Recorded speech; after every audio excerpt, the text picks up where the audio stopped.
we're literally witnessing the unfolding of the most fundamental shift that's ever taken place in human history. And I don't mean that lightly at all whatsoever.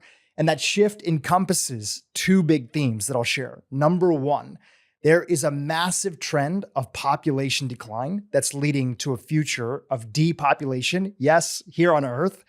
And number two, a pervasive and permanently low fertility rate. People aren't having babies, and the ones who are finding it harder and harder to conceive. Literally, the future of our human species is at risk. And the thing is, no one's really talking about this, but the two of you are, and that's what we're going to be chatting about today. So welcome. Thanks for having us. Absolutely. Let's jump into the first one, which I mentioned, which is this idea of population decline. Vida, do you want to jump in? Yeah, I'd love to. I think it was astounding to us to realize how shocking the numbers are and the fact that no one is talking about this, Dhru. So there are huge implications with population decline, economically, socially, politically. And when we dug into the research, we realized by the end of this century, we could be experiencing a population shrink smaller than the Black Death. So we could have less people on this planet than the Black Death.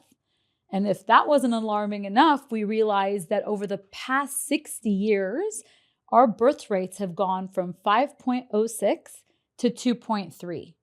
And half of the world's countries are now below 2.1, which is our replacement rate. If you think about a normal couple replacing themselves at two people, half of our countries are now below that. So when we dug into the research, we're like, okay, this could be scary. There's researchers saying this could be human extinction, the end of humankind. What does that mean? Is that if you look at country by country, global fertility is not distinguishing between economic status, between social status. It is literally affecting the globe. We dug into country by country and uncovered research, starting with China, where this past year, they went from 11 million deaths and only 9 million births. Do the math. If that trend continues, they're losing 2 million a year of their population. And so much so, the government actually wanted to get involved. I think a lot of us remember their one-child policy that existed back in the day. They uplifted that to, in 2014, they went to a two-child policy. And most recently in 21, they actually uplifted to 3 children per family. And so you could see that governments are starting to realize that like this could be a big problem for our nation if we don't incentivize people to have more children. Then you look at France, they have the lowest birth rate since the 1940s. We looked at Japan. Japan's giving cash incentives to women to start having and have more children. And then I think the most alarming research we saw was in South Korea. Their global fertility rate dropped to 0.8. And there's like New York Times articles literally citing, could South Korea be disappearing? And so when we looked at all this research, we're like, how could nobody be discussing the fact that humankind could slowly be coming to an end if these rates continue? It's incredibly shocking. And I don't know about you guys, we're all around the same age. But when I was growing up and in high school, so much of the conversation was about, oh, the planet is overpopulated. Yep. There's not enough resources for everybody. And even still today, especially when you talk about sometimes the environment, everybody's telling you, oh, we're so worried about the future population. There's not enough space on Earth. But actually, if you actually dig into the research and look at the stats, it's the other way around. We are actually running out of people and population is on the decline. You mentioned about China and you said the end of the century, just so that people understand, this stat that you shared. By 2100, end of the century, you are expecting that China's population would be half if fertility rates continue to where they are.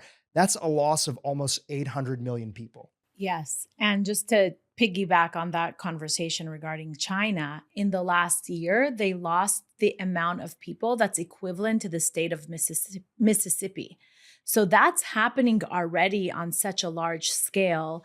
And like Vida mentioned, it creates a huge impact on society, economic, societal, and we can get into the reasons why this is happening, right? There are so many reasons that are positive.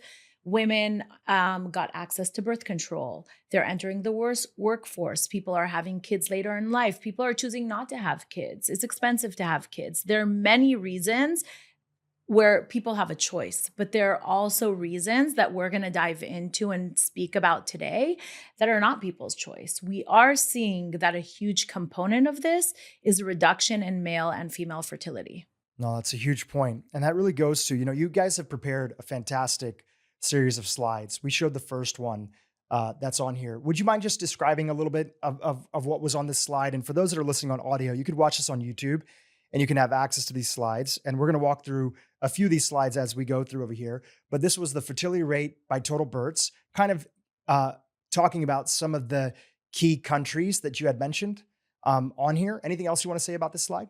Yeah, you could just see the graph of the last 60 years, and you could see that we had around 5.06, which Vida mentioned, and in 2021, the births per women, which is what defines fertility rate, was 2.3, which is slightly above that 2.1 replacement level that Vida mentioned. But if you look at the right side of the presentation, you could see these are ranked from low to high, and there definitely wasn't room in the space to show all of them, but you could see that there's a huge span that are way below that 2.1 replacement rate. And it's not just happening in Asia, it's happening in Italy, in Spain, and in the US. The number is 1.8. So that means that people are having less children than their replacement rate. So it's happening here as well. Well, you mentioned that there's a whole series of things that play into this. And then there are unintended consequences that a lot of people are not aware of that also play into this. There's good things and there's quote unquote bad things. One of the bad things that's out there, this isn't just a conversation about women, this is a conversation about men too. Talk about your second point here, Ronit. One of the bad things that's happening to men, and we should all be caring about this. Yeah, so men today have 50% less sperm compared to their grandfathers. And when you look at the decline, you could see that in the last 60 years, there's been about a 1% decline per year, which equates to 60% decline. And then since the year 2000, there's been an acceleration in that 1%, and there's a 2.6%. Some researchers, like Dr. Shauna Swan, Aaron Brockovich, are saying that by the year 2045, there could be zero sperm. When we heard that, we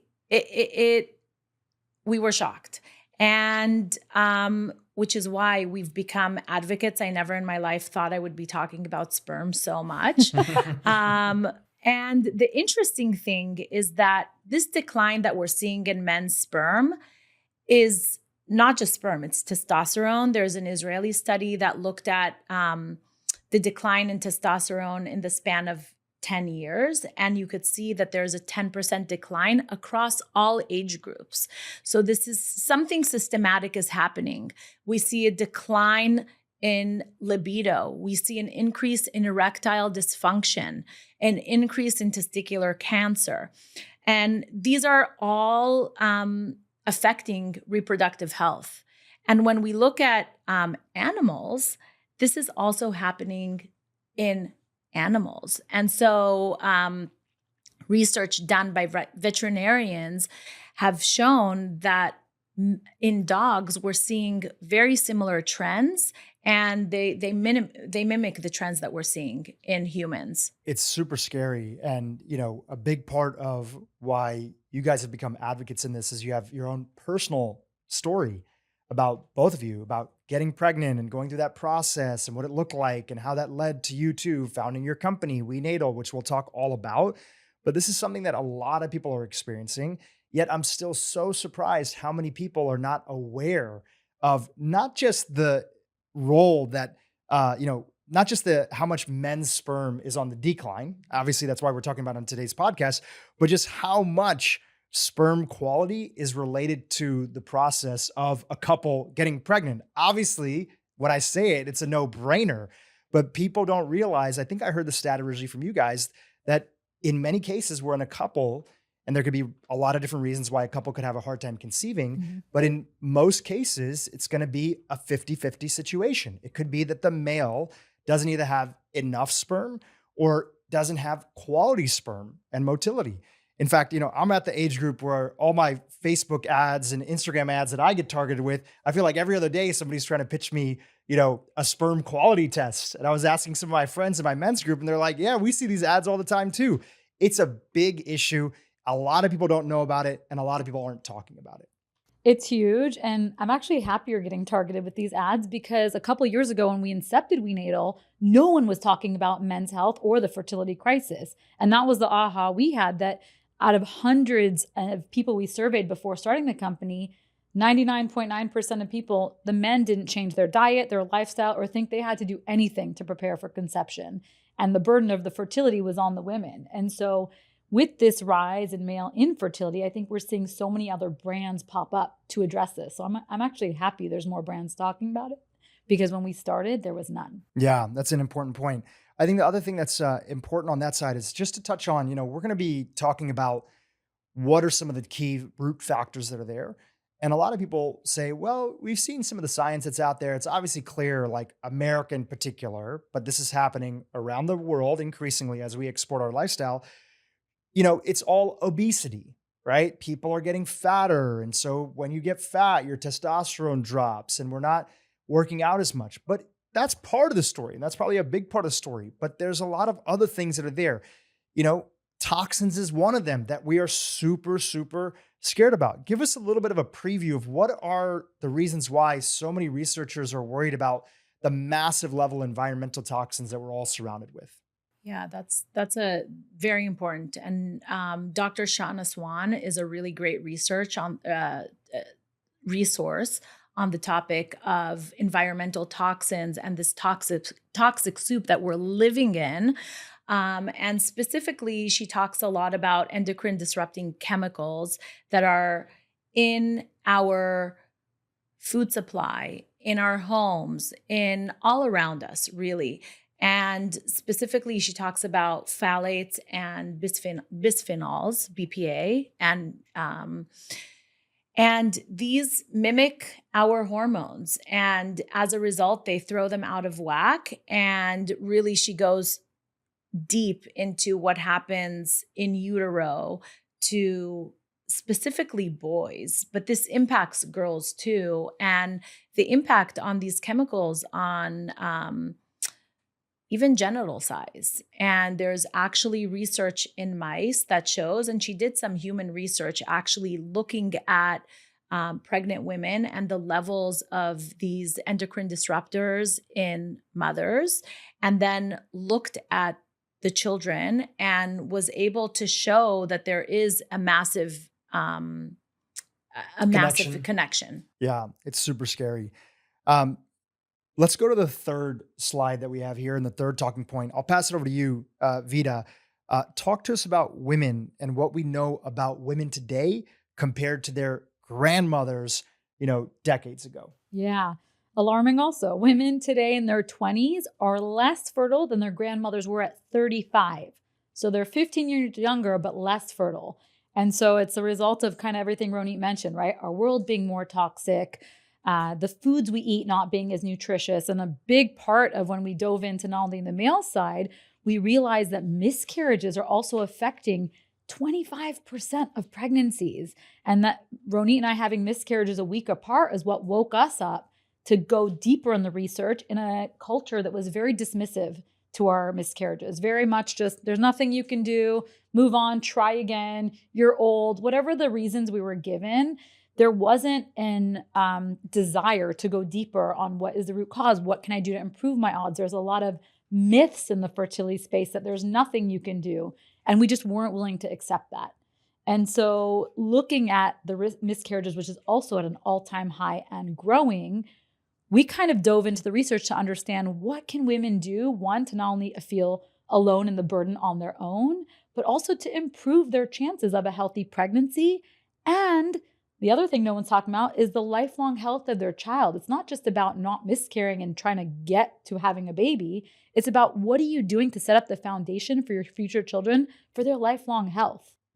Such an important point. And this is why this topic is an important topic for whoever's listening. If you're 60 plus and you're thinking about longevity, well, of course you care about the longevity of you, but if you care about your own health, you also care about the health of your daughter, your son, your niece, your nephew, whoever it might be, your grandkids that are there.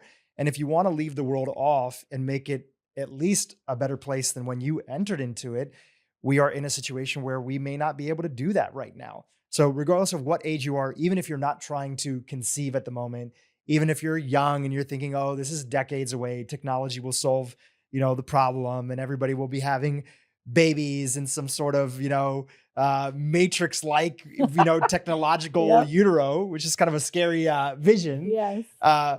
This is an important conversation for everybody to be paying attention to. The other thing that I think that's super important about this topic is that, miscarriages can happen for a lot of different reasons, right? And it's also a really beautiful thing that it's being talked about now in a way in the world that our mothers grew up in. It was not really allowed to be talked about. And then especially in a lot of cultures that might come from a religious background, there's a lot of superstitions about miscarriage, right? I come from like an Indian background, and I know this is culturally around the world in different communities. People believe that if you had a miscarriage as a woman, you did something wrong, something bad happened, your family isn't blessed, you have to go pray more, you have to do this. So, there could be a lot of reasons, and historically, even when our health was better, women would go through miscarriages. But what you're saying and what I feel like I'm hearing is that there seems to be an increasing rate of miscarriages that are happening. And there are some things that can be done for the miscarriages that would be the reason that the body wouldn't want to terminate a pregnancy because it didn't feel, that it was the right fertilization of the egg, right? Or there could be a chromosome defect or something else. There could be other things that are at play that could be accelerating miscarriages to happen. Is that accurate? Correct. Yeah. 100%. And I just want to add on that just because miscarriages are common doesn't mean that it's normal. That's what we were told. It's common. Just keep trying. And it didn't make sense to me when the doctor said, common equals normal. And so I think in the topic of miscarriage, what we uncovered is that 50% of miscarriages happen because of sperm quality.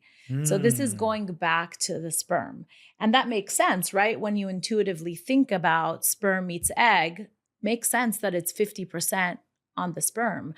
But as a society, we're not used to it. And as a society, the burden of fertility and carrying a pregnancy has always been on women, which is why we're so passionate about the men's health piece, about talking about improving sperm, because it is so, I don't want to say it's so easy, but it's possible to improve sperm, and it's also possible to improve egg quality. And so the miscarriage, our miscarriage was our aha moment. And we're here to say that there's so much that people could do to optimize their health and their partner's health to reduce the risk of having miscarriages. Yeah, you both are here on your hero's journey. In a way, you've gone through the trials, the tribulations, you've slayed the demons that are out there, so to speak. And, fast forwarding a little bit, you both have children, right? Multiple children, beautiful families.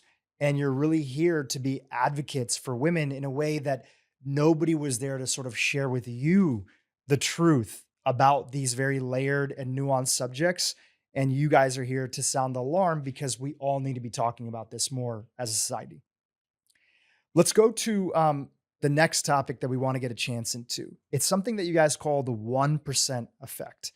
Can you talk about that, Ronit? Yeah. So the 1% effect is actually the annual decline in overall reproductive health and the various elements of reproductive health. So since the 60s, we've seen a 1% annual decline in sperm counts. We talked about that.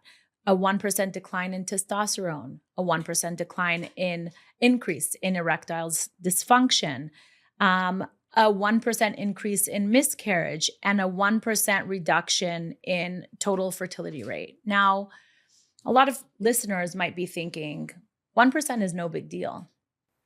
Why are you even talking about this? Well, 1% over the span of 50, 60 years is a cumulative effect of 50, 60%. So this is a huge problem. And when we look at what's happening in reproductive health, we're actually seeing a faster trend compared to global warming. Everyone's talking about global warming, and they should be. Of course, that's a huge issue for us. But what's happening to reproductive health is happening on a faster level. So we're here to shine light on this topic and share more and bring it to people's awareness, because this is crucial to our survival. You have a slide here. Can you describe what's on the slide? Yeah, so you could see the sharp decline in sperm on That starts the at left. 1970. On the left graph since the 70s. And as we mentioned earlier, the decline in sperm actually accelerates after 2020. And then you see the overall decline in fertility, which we also spoke about, and the uptick in miscarriage rate. And so there is something that's impacting men, women on a deeper level than just kind of these societal reasons to not have kids. Oh my gosh. It's like a scary sci-fi movie. In fact, there is a scary sci-fi movie like this. I don't know if you guys have ever seen it. It's one of the breakout films by Clive Owen. It's called Children of Men. If anybody wants to be scared about what our potential future looks like, it's a world in the future here on Earth where essentially there are no more babies being born. And the youngest person on Earth, somebody kind of comes after to kind of get them. And this guy who's just like a random accountant, Clive Owen, is thrown in the midst of finding out that there's been this vast conspiracy that has been going on where, in that case, again, this is a movie and we're not implying this, the government and the global sort of government, almost Big Brother type, is trying to create a world where they unintentionally put out a medicine that ended up making the population infertile. Again, it's a movie. We're not saying that that's what's going on over here, but it's a scary portrait of the future where what happens when there are less and less kids that are here on this planet. You know, the other thing that you mentioned, Ronit, you mentioned that erectile dysfunction is on the rise as well, too, in men. And my cardiologist has been on this podcast multiple times, Michael Twyman, shout out to him. And one of the things that he reminds us, again, just showing how important this topic is to our overall health, he said, Dhru, what's important for your male listeners, especially to understand, and the women who love them, is that ED, erectile dysfunction, is equaling ED, which is endothelial dysfunction. Mm-hmm. If you can't get your penis up, that is bad for your heart. The same things that make it hard to have an erection or make it soft to have an erection, so to speak, are actually things that are damaging your endothelial system, which damages your heart, which makes it more likely that you would develop cardiovascular disease, which is the number one killer in both men and, of course, women as well, too. The other thing that you said, Ronit, is that, with reproductive health, which of course includes sexual health, libido, everything, and eventually, if a family chooses to create a child, your reproductive health is a sign of your overall health. Mm-hmm. Exactly. The same things that we're talking about here that are important for couples and individuals who might want to conceive and have a baby, these are the canaries in the coal mine that show how healthy are you. If you have a massive drop in testosterone as a guy, and it's harder for you to have quality sperm, which is quantity and motility, then that means that there's other aspects of your health that are also poor as well too. If your testosterone is low, you don't sleep as well. If your testosterone is low, it's harder for you to put on muscle mass for both men and women. So all these aspects of fertility, population collapse,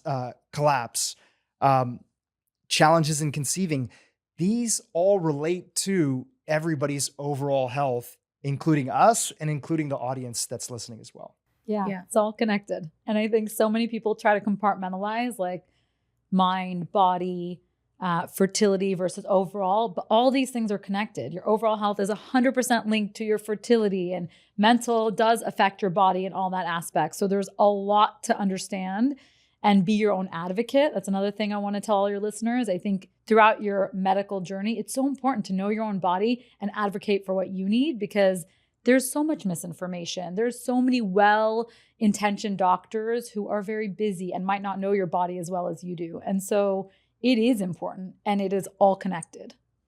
And then going back to sperm health and overall men's health, Dr. Paul Turek is a famous Los Angeles reproductive urologist, and he says that IVF is the worst thing that happened to men's health. So IVF was invented in 1978, and because you only need that one sperm in order to go through an IVF cycle, fertilize the egg, you're kind of bypassing this very important time and this opportunity that men get to explore. Why do I have erectile dysfunction? Why do I have low testosterone? Why do I have low sperm count? And truly, sperm is a barometer of health. And we see this all the time in our WeNatal community, that when men improve their sperm quality, they also feel better. They have better mental health, focus, clarity, energy, sexual desire, libido. All of these things are interrelated. So this reproductive time frame is actually like an amazing time frame for people to focus on themselves, improve their overall health, and in turn, they'll be improving their fertility. Yeah, such an important point. Let's go to the fifth point that you guys have prepared here. I'll pass it over to Vida to talk about this. Yeah. So as we know, when we actually went through our miscarriages, the World Health Organization at that time, a couple of years ago, was saying 1 in 8 couples are dealing with infertility. Fast forward to today, just in a short few years, we're already at 1 in 6. Everyone you know, basically around you, everyone has 1 degree of separation from someone dealing with infertility. These rates are alarming, and it's getting worse and worse. It's super scary. Sorry, Ronit, were you going to add something to that? It's just the only other thing I was going to add is that it's 18% of the population, and it doesn't discriminate. It's happening across the world, globally, different economic statuses. It's happening to everybody. Yeah. In fact, the only areas that I've seen that there's some question if it's happening are largely areas that are have not advanced with our sort of all the exporting of our Western lifestyle, food, chemicals, toxins. There are some places in Africa that I believe, I don't know, maybe you guys know more about this than I do, Congo in particular, and a couple other countries in Africa, whose rates of infertility and their population is not on the decline as much as it is here. But then when you start to look at class, and you look at individuals who are now exported the Western lifestyle, which includes the foods, the toxins, the plastics, the stressors, the everything else,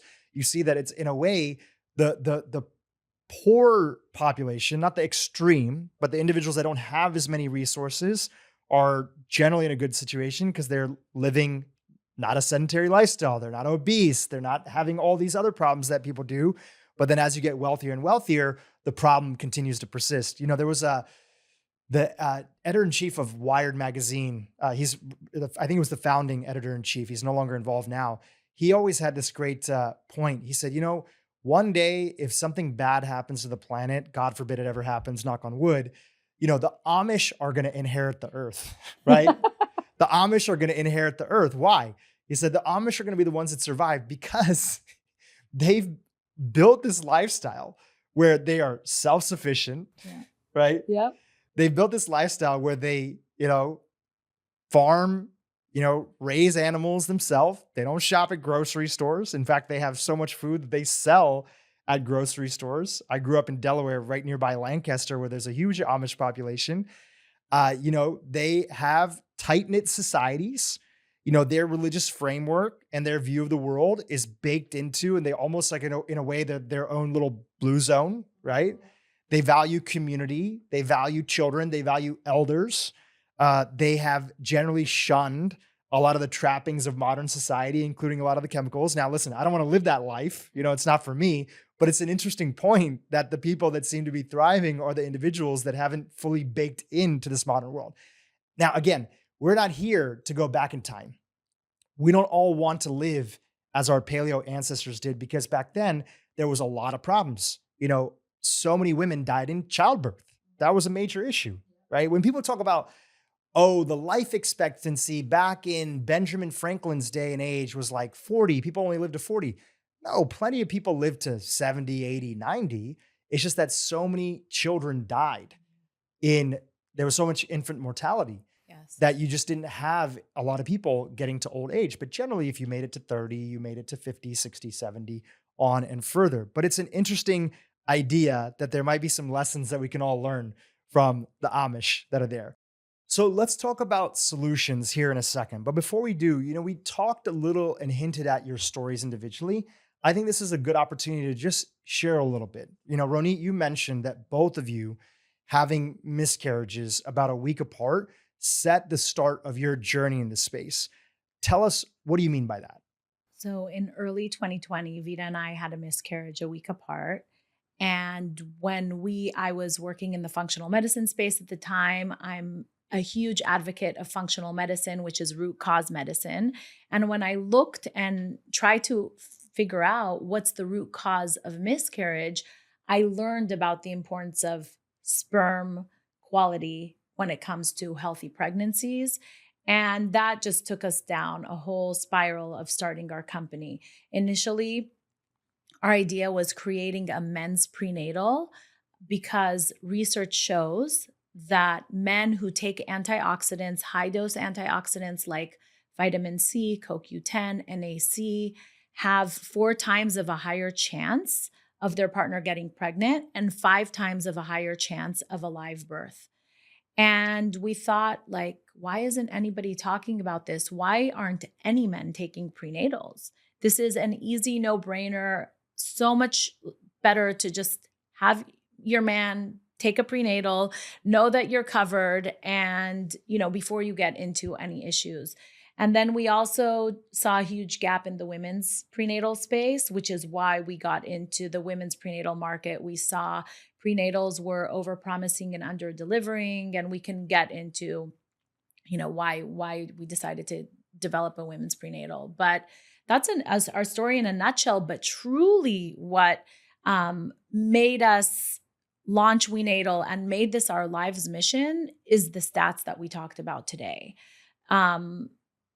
Being able to conceive if you want to, being able to have children as a couple or by yourself if you want to, is our birthright. We're here to help people in that process. Yeah, it's important. And Vida, a big part of what you want to also share in context of that, and feel free to add anything to the story. Well, actually, I'll let you jump in. Perfect. I think the other thing that I've had 2 miscarriages. I actually had one before the one Ronit and I mentioned. And I think there was such a lack of, one, optimism in my journey. I felt so much guilt, shame, and blame, really, to myself. Never did it dawn on me that it could be my husband.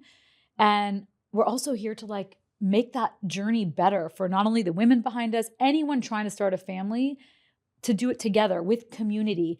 There's also no supplements on the market talking about mental health. And that was a chapter of the book that we know there's so much research coming out about the mind-body connection, that gratitude can shift your, physiological state, that it's becoming so stressful, so much more stressful to have kids in this day and age, that if you can get back to some of the fundamentals of gratitude and being in a loving relationship and think about really why you want to have a kid, it can really help your body not be what I was exhibiting, which was fight or flight mode every day, right? Adrenal fatigue. I was literally going through such stress that my body wasn't going to prioritize conception. And it was important through the WeNatal journey that we brought optimism to people, that there is so many myths to dispel and there's so much optimism we can bring of what you actually can do to put your best foot forward. It's such an important point. And I think that you mentioned something important. You're not here to blame anybody. You're more here to highlight, whether it's men, women, anybody that's out there, you're here to highlight that we are living in an environment that has created this situation. Mm-hmm. and there's nobody to blame about it. Sure, there might be responsible parties, etc., especially on like a big picture level about how society is the way that it is. But largely, we are in an environment, and that environment has created this situation. And there's people that are saying that they have the solution to that, to our problems that we're in. Some of those things can be important, but they may not be getting to the root cause. And that's one of the areas that you are also getting a chance to talk about. So Vida, do you want to share a little bit more about, IVF and your thoughts on that as a group and individually and an organization? Because IVF is an important tool that's allowed many people to allow to start a family. And a lot of people, and I'm generally a techno optimist, I do feel that technology is important and is going to be a big part of allowing our society to be able to thrive and continue to move forward as a species. But what is it that you want to get a chance to share about IVF? We're so grateful, right? Just like you, we're optimists, and the technology has allowed countless number of families to have children. And for that, we're ever grateful. But we also want to know, our listeners to know, that it's not the only game in town, right? There is a lot that can go into improving your health. And like Ronit mentioned about IVF, and there's a reproductive endocrinologist in New York, Dr. Sammy David, who basically says 50% of IVF is actually a lot of times unnecessary. And so when we started to really dig into and having friends and family who are like basically taught to go to IVF first, we're like, wait a minute, there's so much you can do to actually improve your health if you would like to have a child through natural conception. And that's how we kind of started to evolve about, could this actually be a Band-Aid solution for some? When really, if we can educate people on the steps they can take and do a little bit more legwork to improve both partners' health before, it can go a long way. Yeah, because it goes back to this larger idea, which is that the same things that you both have outlined here, some that we've given a preview to, some we're going to drill down into further, focusing on those things are going to improve your overall health. Mm-hmm. And they're also the things that the latest research has shown that are going to support a couple's ability to actually conceive in a healthy way. So we're appreciative of things like IVF, and it's okay to recognize that it's also part of sort of, big fertility, right? Yeah. It's an industrial sort of complex. There's IVF mills that are out there. And largely, a lot of doctors, this goes, a lot of well-intentioned people who the system has not been designed to keep you on the up and up of the latest science and research. There's a paper that we've referenced a few times, I'll put it inside of the show notes, that the latest research in the medical, literature, many physicians have come on this podcast, researchers have cited this paper, it can take 12 to 17 years before that material ends up in the clinic of your doctor's office. So there's plenty of well-intentioned, big-hearted individuals who are so proud that they can help families who are struggling, get pregnant through things like IVF, but they just may not be aware of the other side of the coin. And many of them themselves, I've talked to some of them, they're also very concerned about these stats that have been mentioned. They're just not sure what the solution is, which is why we all have to have this conversation. Yeah, I want to share on that topic. I got pregnant with my first at the age of 38, and then I had Emma, my second, when I was 42. And a very close fertility doctor friend just looked at me and said, "Well, you're lucky. This doesn't happen. You're just lucky." And I had these kids got pregnant naturally. And for me, I don't think it's luck. I think I just did all the things that I needed to do to improve my overall health, to improve my egg quality at a later age. There's a myth that after the age of 35, your eggs are old and there's nothing you could do about it. There is so much that you could do to improve your egg quality in the window before ovulation. There's a 100-day window where the egg is maturing, where you have a huge opportunity to improve the mitochondrial health and the integrity of this egg cell.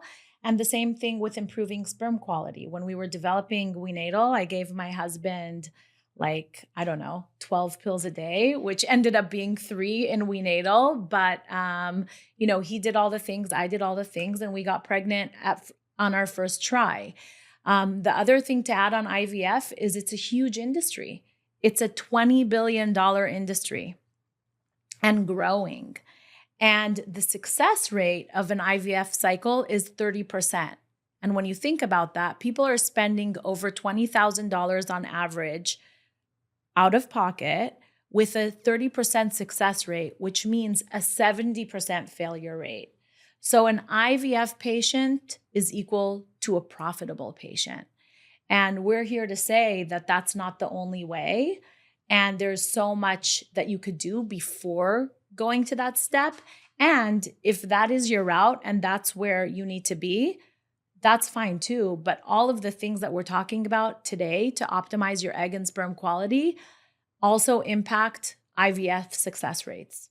It's an important conversation because, as people know right now, one of the key topics of discussion in the zeitgeist in society is the Ozempic and the GLP-1 antagonist. And somebody well-meaning could look at the population and say, look, it's just inevitable people are going to get obese.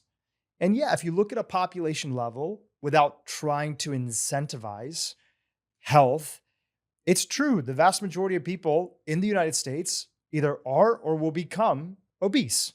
But if our only solution is a medication intervention that may potentially have side effects, we don't know for the lifelong, it's short term, it's been studied, but not long term, then what? We are going to be in a place and situation where every day people are injecting themselves and potential lifelong side effects that are there. And at what cost to the healthcare system and at what cost to us as a country?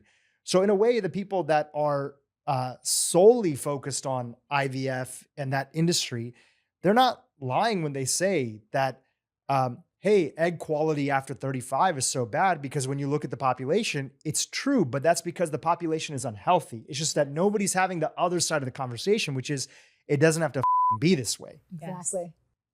Such an important point. There's a lot of fear that's also in this space.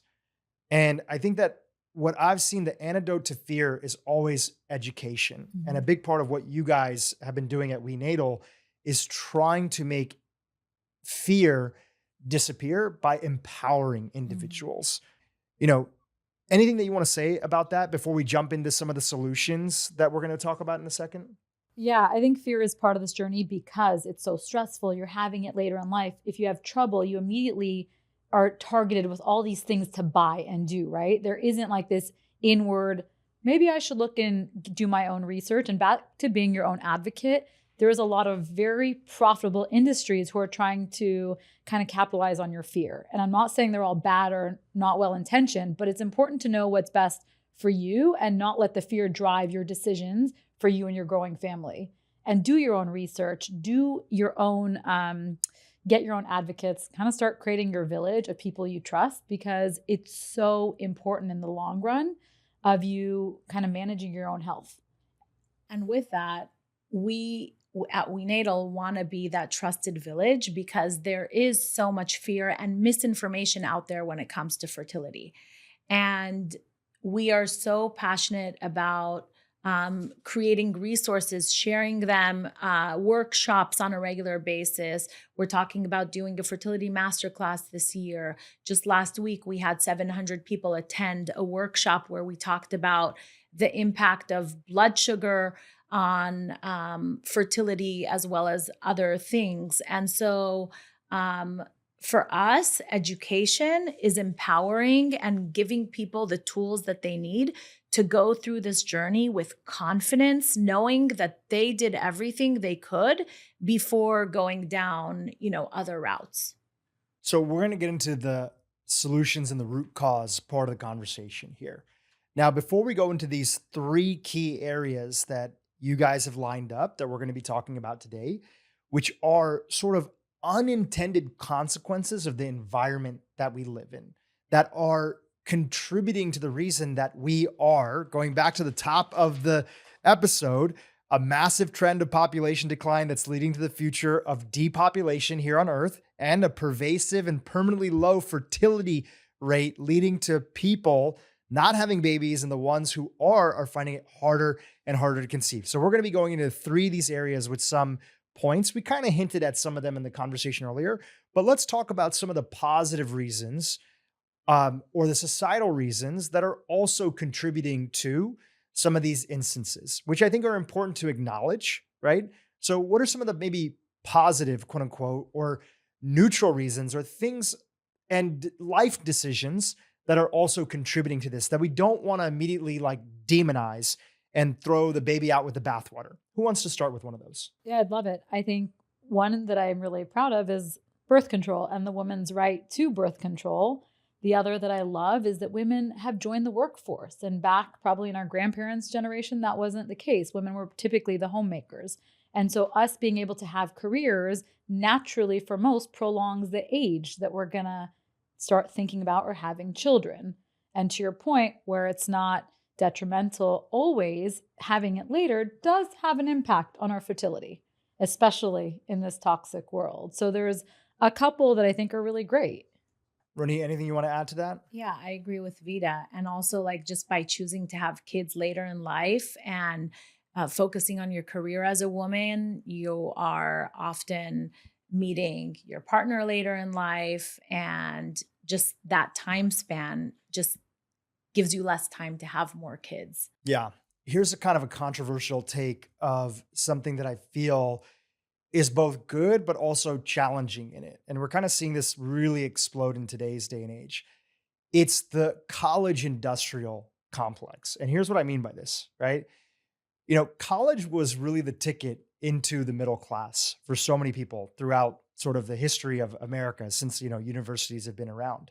But then we got into this place where because the government sort of backs and will, you know, guarantee, you know, college, and universities got bigger and bigger with so many things that are not core and essential to education. And the expense of university in America is like astronomical compared to like, let's say Canada, Europe, the rest of the world that's there. So you have all these people that are in debt, but colleges are making money hand over fist, huge endowments that are there. And we all know like the social aspect of college is amazing, but like what the did we all learn in the first like 3 years? Maybe it could be like condensed into like 2 years. And I think that has prolonged a situation where a lot of people, not everybody needs to go to college, but a lot of people who might want to develop a trade or do something or you know, step into the workforce so that they can start earning, so that they can start paying to actually support a family. They were delayed in that process. And now those individuals also have a massive level of debt. And we know if people don't feel secure economically, they're not going to feel comfortable to start a family. Obviously, it's multifaceted and it's a little bit of a controversial take, but it's something increasingly I've been having more conversations. This especially shows up for people who grow up, you know, in a lower middle class or poverty, where you don't have the resources or the network where immediately you're going to get a job that's there, or you don't have the support system where you're going to finish school.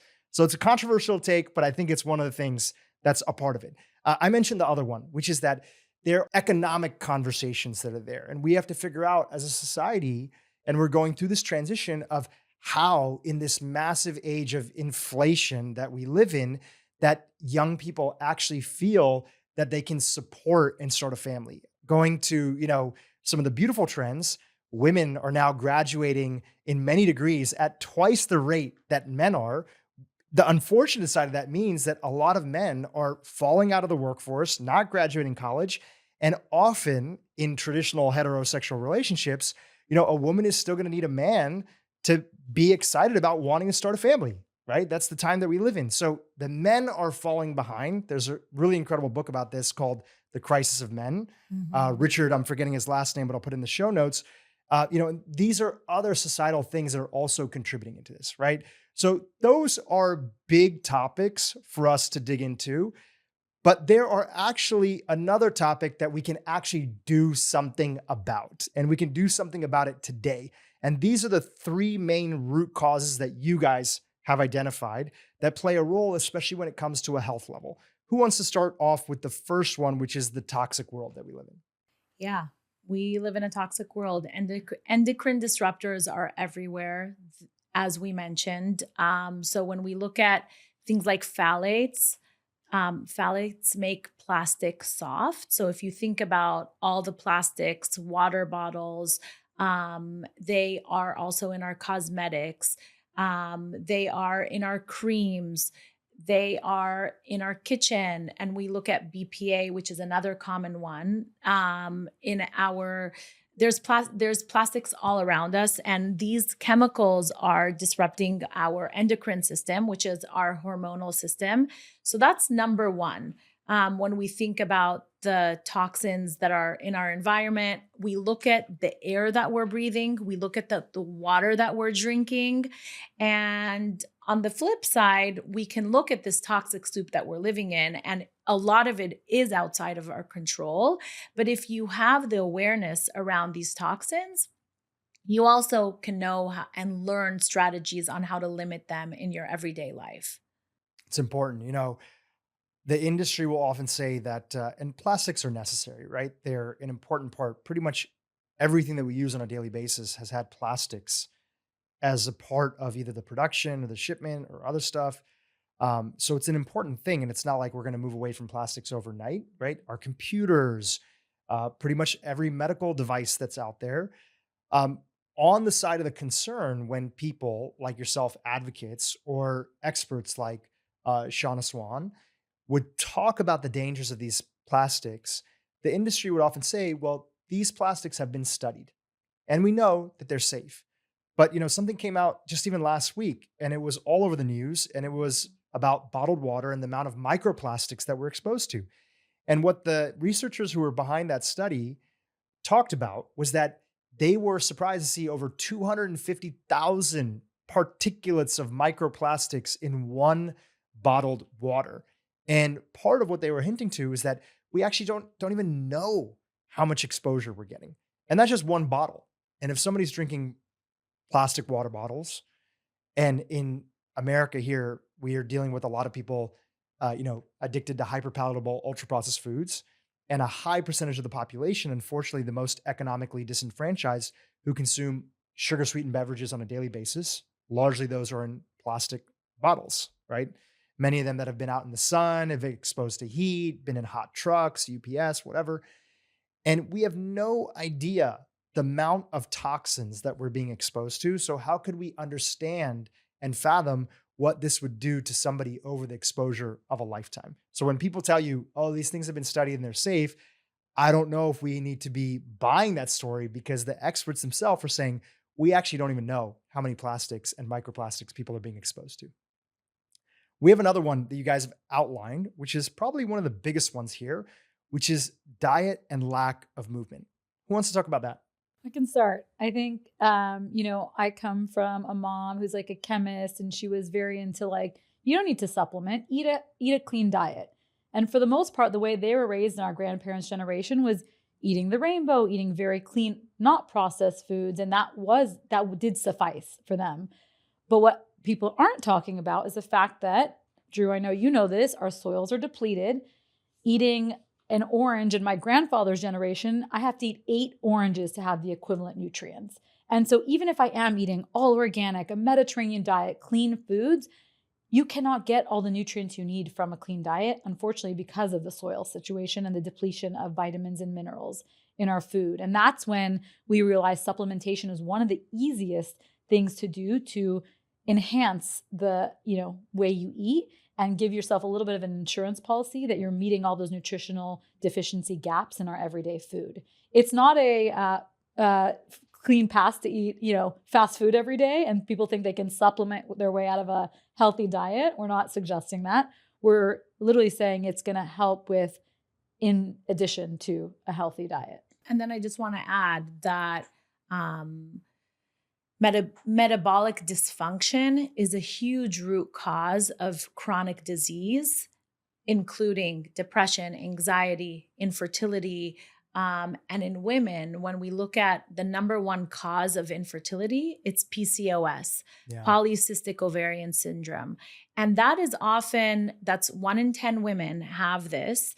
And that's often reversed with diet. And the root of PCOS has to do with metabolic dysfunction, insulin resistance. I'm not going to get into the science of all of that, but we know this is actually so encouraging that the root of the number one reason why women are infertile is related to how they're eating, because now we can think about how do we reverse that.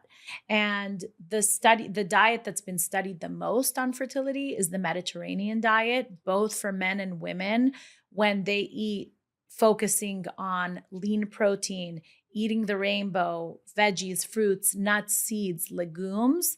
They have better fertility outcomes. And also this diet has been studied on IVF patients too. So improving your metabolic function, walking away from processed food, walking away from sugary drinks. Yeah, I mean, we see that just drinking sugar sweetened beverage reduces fertility in men and women. And so diet is a big one. Diet is a big one. And going back to what Vida said, bridging that nutritional gap with a supplement is key, because you can't, even if your full-time job is eating for your fertility, it's really hard in today's life to actually get all the nutrients that you need for fertility. Yeah, well said. And on the diet side, it's interesting, the same things that drive PCOS in women are the same things that drive primarily insulin, that drive erectile dysfunction in men. Yes. It comes back to largely insulin resistance, sedentary lifestyle, ultra processed calories that lead to excess calories in the diet that are also leading to some level of obesity that's there. So when you add all those things together, they play a role. Taking this a little step further, we had one of the world's top autism experts on the podcast this past week. She's based in San Diego. Her name is Dr. Suzanne Go, a Harvard-trained medical doctor who's so passionate about this space. And she ran and did one of the pivotal studies on autism, showing that she had a theory that many kids diagnosed on the autism spectrum were dealing with some sort of mitochondrial dysfunction. And at the time, it was a little bit controversial, because when they looked at straight mitochondrial disease, they saw, no, these kids on the autism spectrum, they don't have this kind of classic diagnosis. But it's almost like saying, does somebody have diabetes or do they have pre-diabetes? And what she found through her research is that 80% of these kids have some sort of mitochondrial dysfunction that is there. Now, that's a correlation that's there, but taking it a step further, when I asked her, based on the latest autism science that we know, what percentage of autism is related to increased diagnosis, which everybody talks about, and what percentage of it is lifestyle, meaning our environment? Not to say that, something that somebody's doing is causing that situation, but the environment that a baby, a developing mind, and a mother that would be having the baby would be leading to. And she said, even the conservative estimates show only 50% is based on increased awareness. So 50% is based on the environment that the baby is growing up in, including even in utero. And touching it back to your point, if you have PCOS, you're more likely to have gestational diabetes, right? And a lot of women, even if they don't have PCOS, deal with gestational diabetes. And then the worst expression being, or the toughest expression, would be preeclampsia, which a lot of women go through. If you have preeclampsia and you have a baby, there's an increased risk of having a baby that ultimately is diagnosed with autism. So these things all get connected, and we're learning more. And by no means are we saying that that this is all connected to choice. There's so much research that's needed that we don't know, that are out there. But to say there's no connection or at least association is definitely missing the bigger piece of the story. And that's why, Dhru, we became so passionate about being advocates for the preconception timeframe, this trimester 0 that we learned from Dr. Demiri, a good friend of ours. There is so much, and probably one of the best gifts you can give your children and your future children is investing in those 3 to 6 months before having kids. And like you said, it's a lifelong health that you're granting them. I think a lot of modern day society, and we're guilty of it too, we're preparing our nurseries for months, our baby registries, but really like both partners putting their best foot forward and investing in the food, the nutrition, the movement, not too much, not too little. We can get into exercise in a minute, but that 3 to 6 months before trying to have a kid can drastically improve the outcomes. And oh, by the way, 50% of pregnancies are unplanned. So if you're in that committed relationship, if you think maybe one day, it's so important to try to adopt some of these healthy habits in your relationship, because ultimately you want to set up that foundation for bringing a baby into your home. And it could be overwhelming to try to feel like I have to literally rip the rug out from under me and do them all at once. So some of the recommendations we got was like, one at a time. When you run out of a product in your home, think of a better, cleaner option, a beauty product, a pan that you're cooking with. Like, you have a choice with your dollars and with every fork you pick up to put in your mouth. And it's slowly making better decisions for you and your growing family. And no one's perfect. We're definitely not. We have our cheat days. We enjoy life. But, you know, one of the nutritionists on our board said, if you can try to do an 80-20, if 80% of the time you could try to be really mindful and allowing yourself to be human. I wish that was some of the advice I got throughout my postpartum depression of thinking it was all me and it was all my fault. Yeah, important. Ronnie, did you want to add anything to that? Yeah, I just want to add that on this topic of trimester 0, sperm has an amazing window of regeneration.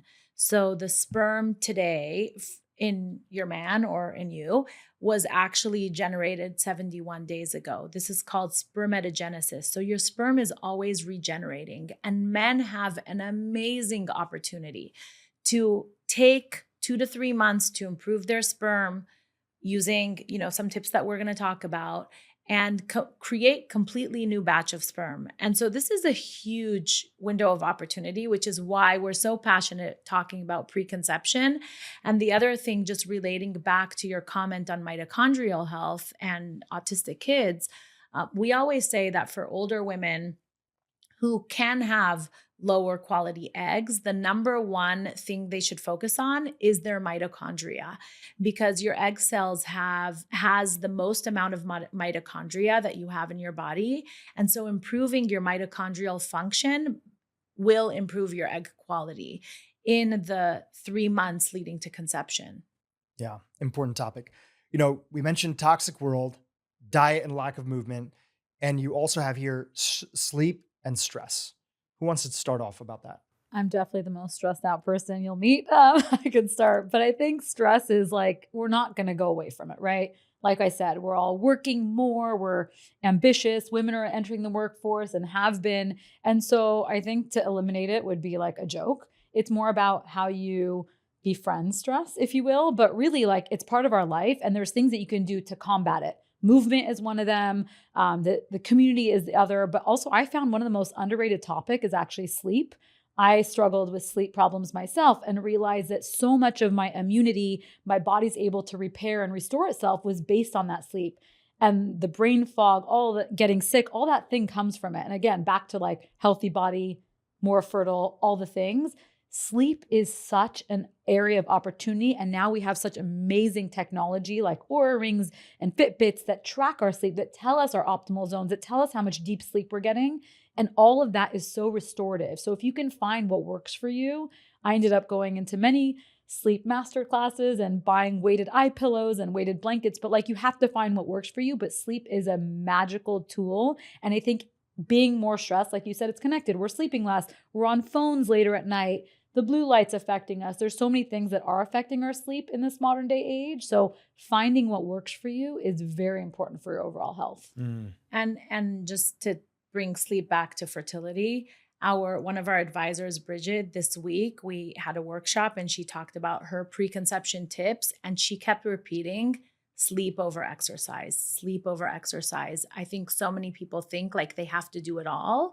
But really, when it comes to fertility, it's better to invest in that restorative sleep than to wake up at 5 a.m. so you can squeeze in a workout, which oftentimes your workouts can be depleting if you're not getting enough sleep. So I think sleep is a huge one. No, that's great. Yeah, Bridget, she's former nutritionist. She's a nutritionist now. She was at the Cleveland Clinic previously. Now she has her own practice as well. Big fan of hers. And I think that on the topic of sleep, like even our world is set up in such a way that there is a lot of dysregulation on sleep. Like we don't have sleep regularity. Like we don't generally go to sleep at the same time. We don't Correct. wake up at the same time. And Sachin Panda, who's been a guest on this podcast before, researcher down in San Diego, one of the top people in the space of circadian rhythms, done some pivotal research inside of there about how our different organ systems have their own rhythm that's there in addition to our sort of 24-hour clock. One of the studies that he turned me on to is that there was a recent paper that was published in the UK, and it looked at a group of 64,000 individuals who a subset of them were given basically like a sleep tracking device. And one of the things that they found, this is correlation, not causation, but it's still important because it was a pretty large paper. One of the things that they found is that people who had consistent sleep regularity, they went to sleep generally within about 30 minutes to an hour of the same time each night and woke up each morning around the same time period that was there, had a lower rate of all-cause mortality from pretty much every single major disease that's out there. So just the idea, which obviously when you have young kids and that's in the mix and you're waking up at night, that's a different situation. But we're just talking about in general, especially when you're younger and you want to have a family in the future. And sure, there might be some partying. We've all done it before. You're going to be going out. You're going to go out to dinner, other stuff. But on the days that you're at home and on the days that you're in your routine, that 80-20, the importance of sort of having that routine that's there, having that routine, having that thing that grounds you and helps you restore back from a little bit of the crazy world that we all live in right now. Let's go into concluding thoughts and ideas that are over here. How do we sort of put this all together? What are some important other things that people should be thinking about? And also too, however you want to slice this in, just a little bit of a description of WeNatal. What is it, right? And what are people actually taking? And, does the man take something? Is it the same as the woman? So if you can get a chance to break that down. Yeah, for sure. So from a high level, just concluding thoughts, when you think about improving your fertility, there's a lot that you could do. But really, if you think about it in two ways, adopting fertility boosters and removing those fertility blockers. So what are those blockers? It's the toxins in our environment, toxins that we're ingesting, whether it's cigarettes, marijuana, alcohol, Ultra-processed foods. Ultra-processed foods, removing, trying to manage the stress. Again, we talked about that as a fertility blocker. Then the fertility boosters is the diet, the lifestyle, the movement, and then tying it back to WeNatal, bridging that gap of diet and lifestyle with a supplement. So we have a supplement for her, and we have a supplement for him. And our women's supplement helps support every phase of fertility from preconception, pregnancy, and postpartum. And really, we're super passionate about every stage. And in fact, postpartum depletion is also a very common topic because so many women go into pregnancy depleted and then they end up being depleted postpartum.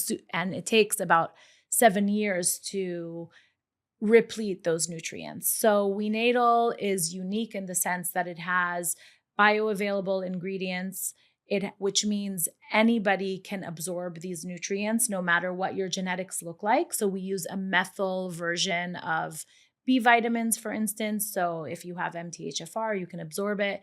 We have dosages because that make a difference. We have some competition out there that have, maybe like a great list of ingredients, but the dosages are too low to make a difference. One ingredient that we talk about a lot is choline, which is super important for baby brain development. We have 400 milligrams of choline, and I don't think there are any prenatals on the market that have that amount. And then it's making sure that your supplement is third-party tested and regulated. That's a big one for us. There's so much junk that could be in your prenatals or in your supplements or in your greens because they're not regulated by the FDA. So making sure that you're buying a good quality product. And then on the men's side, it's mostly a antioxidant, as I mentioned. It includes CoQ10, NAC, and then we also made it a full spectrum multivitamin so men can keep taking it after their partner conceives because they feel so good on it. Yeah, that's awesome. So when do people start? Right? I'm sure you get this question all the time, right? When should people start taking, or a couple, when should they start thinking about taking prenatal? Today. I'm just joking. I think honestly, You are joking, but you're not joking. I'm not joking. So I think a lot of our medical board would say if you're in a committed relationship, if you're thinking about it, building those nutrient reserves years in advance can only help you. A lot of the baby's genetics are determined on conception. And a lot of our friends, we realized in surveying them, only started taking a prenatal once they found out they were pregnant, which is what, sometimes 8 weeks in. And there's a lot you can do beforehand. So ideally, 3 to 6 months. But if you're in a committed relationship, if you think sometimes back to that 50% of pregnancies are unplanned, why not start building those nutrient reserves and kind of putting your best foot forward? I also think that with women, a lot of times in their first trimester, they have a really hard time taking down vitamins. They have a hard time with their diet, just nausea in general. So if you build those reserves in advance, you don't have to worry in your first trimester. If you skip a few days of taking your supplement, you're good. Yeah, super important. Well, my wife and I are on it. We're on the WeNatal, him and hers. So we've been taking it. So I'm excited for us to one day, start our own family here, and then we'll be one of your, success stories. But I want to take it back to the beginning part of this conversation and talk a little bit about the why, that drives you both. And coming back to your story, when you were mentioning about some of these countries that are out there and the projected population declines, we shared, by 2100, right, which is just around the corner. Like, it's not that far away when you talk about human history. I already mentioned the China stat that China's population is going to be halved if we continue at the fertility rates that are there. You mentioned about South Korea, Vida. And one of the things about South Korea that's been really interesting is that this has to be a multifaceted conversation. I believe the stat that I looked at was that the South Korean government, they've thrown more than $200 billion at this problem. They realized that their fertility rate was super low and one of the lowest in the world. They needed to do something. So they have, done a lot that's out there. And yet still they're in a situation where the fertility rates continue to decline because they're multifaceted and people are just not having babies. And the ones who want to have babies are still having a lot of these challenges because, again, even though Japan and South Korea are largely healthier because they don't have the extremes that the United States has, they still are suffering with a lot of the overexposure to toxins, the sedentary lifestyle, the other things that are also plaguing us here in the West. Eastern Europe, a decline by 43% that's projected by 2100. This is going to be continuing. It's a multifaceted conversation, but if we don't at least start this conversation, and if we don't get everybody to start caring about this conversation more, what is more important? We're really focused on AI, which is an important conversation.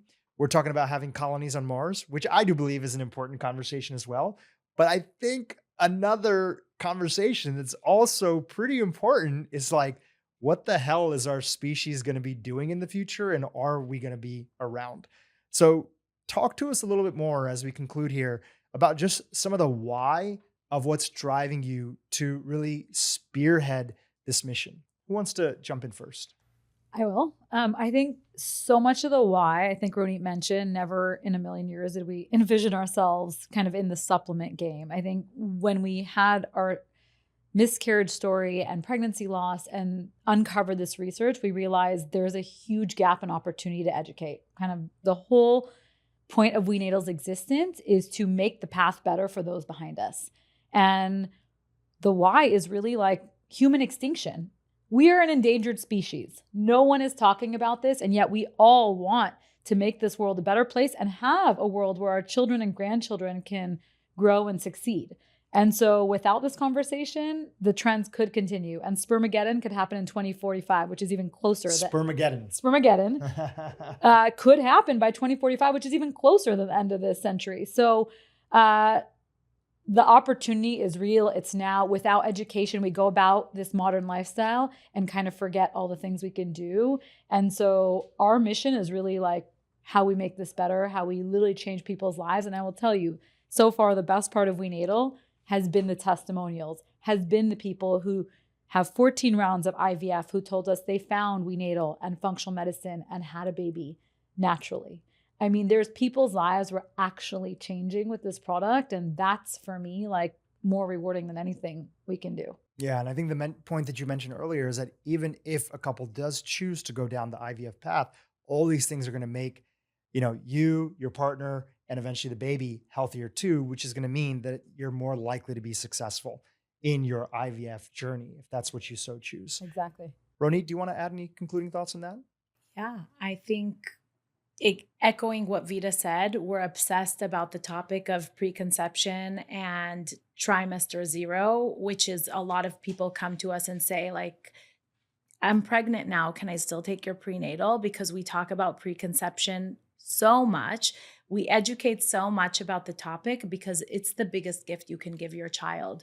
Taking the time to invest in your health before conception gives them lifelong health to your child and to your grandchildren too. So that is what makes us tick every day and why we shifted gears in our career towards launching WeNatal. I'm still very passionate to talk about the fact that fertility is not a women's health issue. It is both partners stepping up their game. There's so much you can do. And we're about to move the conversation and shift the gender paradigms from me to we. Amazing. Super hopeful message. Well, you guys have set up a code. I love supporting friends' businesses. Ronit, we've been friends for a long time. Vida, we've been friends. I love to help people who are doing the right thing. You guys are definitely doing the right thing. If our audience is interested and they want to join us on the WeNatal journey, you can sign up for any subscription at wenatal.com/Dhru, DHRU, for those that are listening. And if you sign up for any subscription, you get a free fish oil, which is super important. We've done a bunch of episodes on this. We did a big episode on this recently, so our audience knows how important this one is. And where can people go to keep in touch and, follow WeNatal on the journey? Yeah, so our website is wenatal.com. On social, we're at we_natal. And then we have a free guide that we created for our community. If you go to wenatal.com/guide and sign up, you get our 9 preconception tips. And anybody who's, we answer every single DM.